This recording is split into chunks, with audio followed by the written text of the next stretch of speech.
আসসালামু আলাইকুম রহমতুল্লাহ বারাকাতুহু। যে আমলটি করার কারণে আপনার ভালোবাসার মানুষ আপনাকে পাগলের মতো ভালোবাসবে। আমলটি করলে কতটা ফায়দা আপনি যদি করেন তাহলেই বুঝতে পারবেন যে আপনার অবাধ্য সে আপনাকে আপনার বাধ্য হতে বাধ্য। আপনার সন্তান আপনার কথা শোনে না, সে আপনার বাধ্য হয়ে যাবে।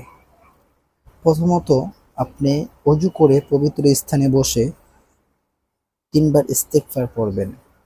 এরপর সূরাতুল ইখলাস 3 বার পাঠ করবেন। আউযুবিল্লাহি বিসমিল্লাহর সহিত 3 বার ইখলাস পাঠ করবেন। প্রত্যেকবার পড়ার পরে একবার করে বৃদ্ধাঙ্গুলে ফু দিবেন একটা করে। আউযুবিল্লাহি মিনাশ শাইতানির রাজিম বিসমিল্লাহির রহমানির রহিম সূরা ইখলাস পড়ে একবার করে ফু দিবেন। এমন করে 3 বার পড়বেন।